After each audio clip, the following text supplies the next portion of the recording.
उसमें वो हूँ, लेकिन अगर देश की बात आ रही तो लड़ाई क्या आखिरी आदमी तक लड़ने की बात होगी तो होगा। शीतल जी, मैं जरा एक चीज इसलिए कह दूं कि ये रिटोरिक जो है ये पॉलिटिकल होता जा रहा है। अब जो इसमें जैसा यूसुफ जी ने कहा कि हम उसकी तिरंगा यात्रा निकालेंगे, सब कुछ निकालेंगे उसको। Hey guys, welcome back to our channel. तो हम आ गए वापस बिल्कुल एक न्यू वीडियो के साथ, और आज हम जिस वीडियो पे रिएक्ट करने जा रहे हैं वो है Indian journalist Sheetal Singh states. Now we should understand that Pakistan is not Palestine.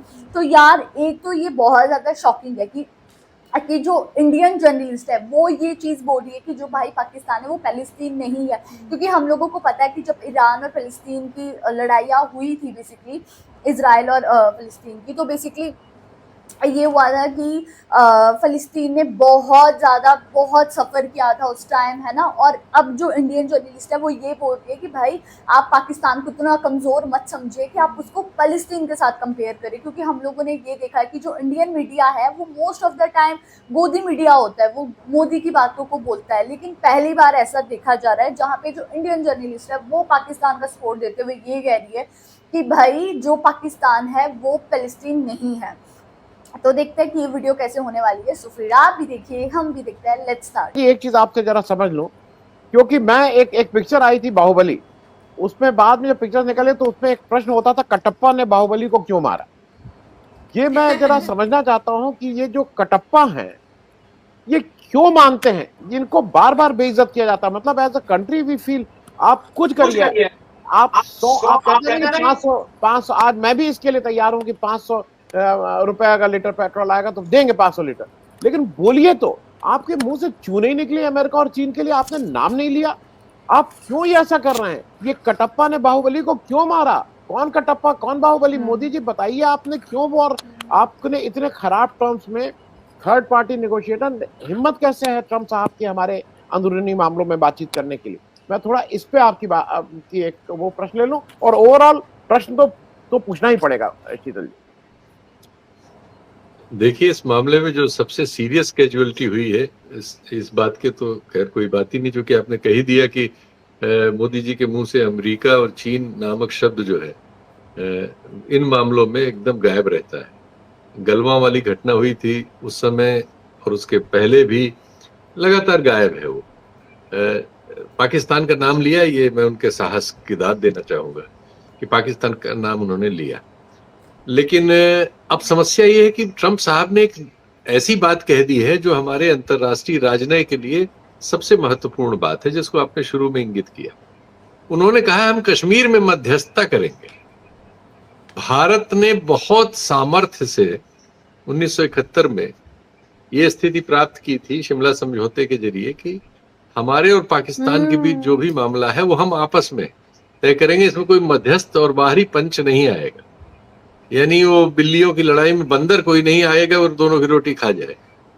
लेकिन यहाँ डायरेक्ट कहा जा रहा है, नाम लेके कहा जा रहा है, उल्लेख हो रहा है, और हमारा पूरा जो विमर्श है जिसको इसका उत्तर देना चाहिए कि भाई ये क्या आपको हमने कहा इसमें शामिल किया है, आप क्यों हमारी चीज तय करेंगे? हमारे अंदर बायलैटरल हमारा अपना समझौता है, कोई बात होगी तो हम खुद तय करेंगे, हम खुद ही तय कर रहे हैं। लेकिन अब इसमें भारत का कोई रुख ही नहीं है सामने। भारत का रुख ये है कि आप जो ट्रोल पाल रखे हैं आपने, उनसे आप अपने विदेश सचिव को गालियां दिलवा रहे हैं, उसकी लड़की को। मतलब इतनी शर्मनाक सरकार है कि उस पर एक अक्षर नहीं बोली। उस पर आईएएस एसोसिएशन बोलती है सरकार बोल और उस अफसर को भी सामने आके इनको बेइज्जत करना चाहिए। वो बेचारा नौकरी कर रहा है, जो सरकार की राय है वो राय प्रकट कर रहा है प्रेस कॉन्फ्रेंस में, इसके लिए उसकी लड़की, उसकी बीवी, उसके बच्चों, उसके बहू को गाली दी जाएगी, उसकी बहन को। क्या देश आपने बना लिया? और ऐसे गुंडे के खिलाफ कार्रवाई क्यों नहीं की? हमारे प्रधानमंत्री जी ने मजाक बना लिया है। महाभारत सीरियल के पीछे से जैसे आवाज आती है, 2 दिन प्रैक्टिस करके आवाज पीछे से 22 मिनट दे रहे हैं, वॉइस ओवर कर रहे हैं। ये वॉइस ओवर का सवाल है।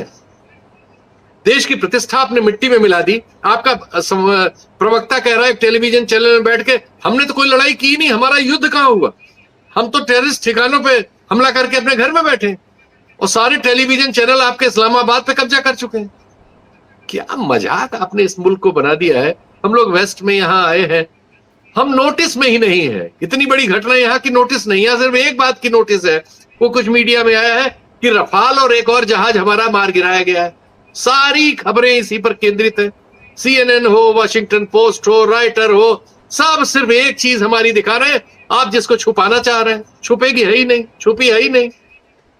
सारे पश्चिम में सिर्फ ये बात हो रही है और फिर उससे जुड़ी हुई कहानियां आ रही हैं, कैसे उसको खंडित किया जाए, कैसे कोई भारतीय सच का सामना पश्चिम में हो तो कैसे करे, बताइए।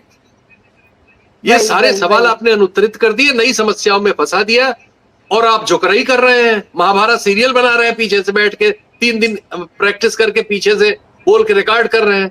अभी अभी आधे घंटे पहले ट्रंप ने आपका पानी निचोड़ दिया, आपको बताना था, स्पष्ट करना था क्या बोल रहे हो भाई, और क्या आपके रिश्ते, क्या आपकी दोस्ती है कि हरदम आपके प्रोग्राम से आधे घंटे ठीक पहले उसने अपना वीडियो रिलीज कर दिया, कहा मैंने बुला के दोनों को तय कराया, धंधा करना है तो मेरे साथ चलो।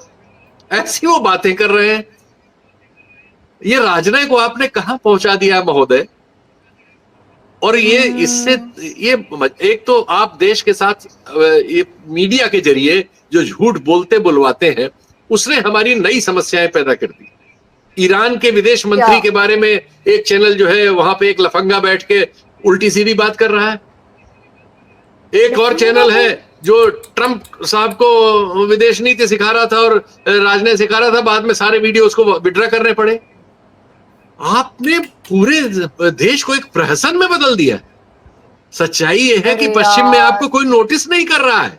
ये तो आप भारत में ही विश्व गुरु बने हुए, लेकिन अगर कोई नोटिस करता, कुछ एजेंसियां करती हैं जो मेरिट वगैरह रखती हैं कि प्रेस फ्रीडम में हम कहाँ हैं, हंगर इंडेक्स में कहाँ हैं, सामरिक शक्ति में कहाँ हैं, फाइनेंशियली कहाँ हैं, उनके अलावा आप यहाँ नोटिस में नहीं है। ये हम यहाँ से बैठ के आपको बता रहे हैं, रोज अखबार यहाँ के देख रहे हैं और अपनी हालत देख रहे हैं। सिवाय रफाल हमारा गिरने के बारे में चर्चा के अलावा कोई चर्चा नहीं।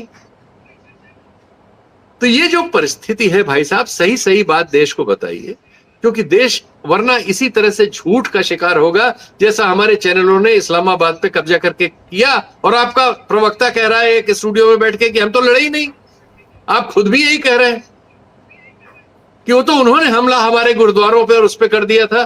तो महोदय आपकी क्या जिम्मेदारी है? कोई हमारे गुरुद्वारे पर हमला करेगा उसके बाद वो साबुत रहना चाहिए? आप तो संसद में आप और आपके गृह मंत्री दोनों जने पीओके लेने की घोषणाएं कर चुके हैं कई बार।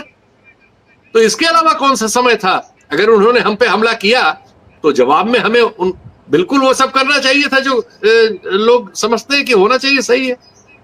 और नहीं है तो देश को बताइए कि पाकिस्तान गाजा नहीं है और आप इजराइल नहीं है। ये सच बताइए, क्योंकि जनता अविश्वास में गलतियों का शिकार होगी और उसका दिल टूट जाएगा। इस मामले में आपने दिल तोड़ दिया है हिंदुस्तान का। मैं शीतल भाई, मैं एक चीज, हाँ मैं शीतल भाई, एक तो मैं नितेश वारा साहब कह रहे हैं, मैं उनको बता दूं कि Anand Vardhan ji, it is very easy for you to comment that Indian army can take PoK easily when 30% of this Pak is under China occupation. Nitesh ji, मैं नहीं कह रहा हूं, ये भाजपा का शीर्ष नेतृत्व चीख के इलेक्शन के समय कह रहा था कि 6 महीने के अंदर हम पीओके ले लेंगे। मैं नहीं कह रहा हूं, मैं इस स्थिति में नहीं हूं, लेकिन मैं इस स्थिति में जरूर हूं कि इस समय देश में ये माहौल बना हुआ था। सारी विपक्षी पार्टी एक स्वर में कह रही थी कि आप इसको आगे बढ़ाइए, हम आपके पीछे खड़े हैं। और पीओके के लिए वो बना था। देश में थोड़ी दिक्कत होती है, थोड़ी महंगाई होती है, उसके लिए आज मानसिक रूप से देश तैयार था। मैं सिर्फ उस माहौल की बात कर रहा हूँ। लेना नहीं लेना तो ये देश के नेतृत्व का बात है। ये तो आपका एजेंडा था, मेरा एजेंडा नहीं था ये। मैं तो कभी भी किसी भी लड़ाई के उसमें वो हूँ, लेकिन अगर देश की बात आ रही तो लड़ाई के आखिरी आदमी तक लड़ने की बात होगी तो होगा। शीतल जी, मैं जरा एक चीज इसलिए कह दूं कि ये रिटोरिक जो है ये पॉलिटिकल होता जा रहा है। अब जो इसमें जैसा यूसुफ जी ने कहा कि अब उसकी तिरंगा यात्रा निकालेंगे, सब कुछ निकालेंगे, उसको कुछ करेंगे, मुझे नहीं लगता है कि एक समय देश को इतना मैच्योर होने की जरूरत है। और दूसरा मैं एक चीज और पूछ लूं, मैंने बहुत से चैनल में सब जगह देखा, सब लोग कह रहे हैं गलत हुआ, सब लोग कह रहे हैं मौका खोया, सब लोग, लेकिन किसने मौका खोया? एक भी व्यक्ति, वो जो पूरे भक्त मंडली है, वो ये नहीं कह रहा है कि मोदी नेतृत्व, राहुल गांधी जाएंगे क्या वहां, कि इंदिरा गांधी जाएंगी वहां आक्रमण करने। निर्णय तो आपको लेना होगा, देश की इस समय बागडोर तो आपके हाथ में। तो एक चीज, क्या हम लोगों ने एक अच्छा मौका जिसमें पूरे देश का माहौल, पूरी दुनिया आपके साथ थी, क्योंकि आपके यहाँ अटैक हुआ था, आपके लोग मारे गए थे। ऐसे में आपने वो मौका गवाया है जिसको शायद दोबारा ना मिले। बहुत से लोग बहुत सी चीजों का आज वापस में आप रेट्रोस्पेक्ट में करते हैं, तो वी हैव लॉस्ट वो। और दूसरा, इसका राजनीतिकरण बीजेपी, जैसा यूसुफ साहब कह रहे हैं, अगर अभी से शुरू कर देगी तो क्या उसका बैकफायर होगा कि देश फिर से एक बार उसमें फंसेगा कि घर में घुस के मारा था और इत्यादि इत्यादि। शीतल जी। यार मतलब कि पहली बार मुझे ऐसे लगता है कि जब कॉन्वर्सेशन सही से होती है ना, तभी आपके आंसर्स भी सही से आते हैं। जैसे ये वाली कॉन्वर्सेशन मुझे बिल्कुल ही सही लगी, जैसे वो बोल रहे थे कि आप ये मत सोचिए कि जो हिंदुस्तान है वो इजराइल है और जो पाकिस्तान है वो गाजा है ना। क्योंकि हम लोगों को सबको ही पता है, जो ये अभी वॉर हुई थी तो उसमें यही दिखाया गया कि पाकिस्तान, मतलब कि इंडिया में यही दिखाया गया कि कितना ज्यादा कमजोर है, और पाकिस्तान में ये दिखाया गया इंडिया कितना कमजोर है। और जबकि सत्य ये है कि जो इंडिया है वो किसी से कम नहीं है, और पाकिस्तान भी आज के टाइम में किसी से कम नहीं है। हम लोगों को पता है कि जो पाकिस्तान की मिलिट्री फोर्स है वो बहुत मतलब कि तरक्की कर रही है आज के टाइम में भी। और मोस्ट इम्पोर्टेंटली जो पाकिस्तान, उसके साथ चाइना का सपोर्ट भी है, तो ये चीज प्लस पॉइंट है पाकिस्तान के पास। और कहीं ना कहीं जो इंडिया के साथ सपोर्ट है वो है अमेरिका, और अमेरिका है दोगला, क्योंकि जो अमेरिका है वो उसको भी सपोर्ट कर ही रहा है पाकिस्तान को भी कहीं ना कहीं। बट मुझे जहाँ तक लग रहा है ना कि ये दोनों ही लोग अपनी अपनी तरफ से बहुत सही बोल रहे हैं, क्योंकि उनको अपना अपना पर्सपेक्टिव, क्योंकि ओपिनियनेटेड लाइफ है सबकी, तो सबको अपना पर्सपेक्टिव ज़्यादा सही लगता है। तो ये दोनों ही अपनी तरफ से बहुत सही बोल रहे हैं, आई बिलीव। और नेगोशिएशन तो यार सबको ज़रूरी है करनी, क्योंकि हम क्लैरिटी चाहिए हर चीज़ के लिए। तो मेरे हिसाब से तो नेगोशिएशन ही सबसे बड़ी चीज़ है जो कि एक इंसान को करनी चाहिए, जस्ट क्लैरिटी के लिए, इंफॉर्मेशन क्लैरिटी के लिए। So that is वही। तो गाइज यही था हमारा रिएक्शन। आप लोगों को कैसा लगा प्लीज कमेंट करके जरूर बताइएगा। अगर अच्छा लगे तो प्लीज इस वीडियो को लाइक करिए, शेयर करिए, कमेंट करिए, और अगर इस चैनल पर न्यू हो तो सब्सक्राइब करिए। बाय।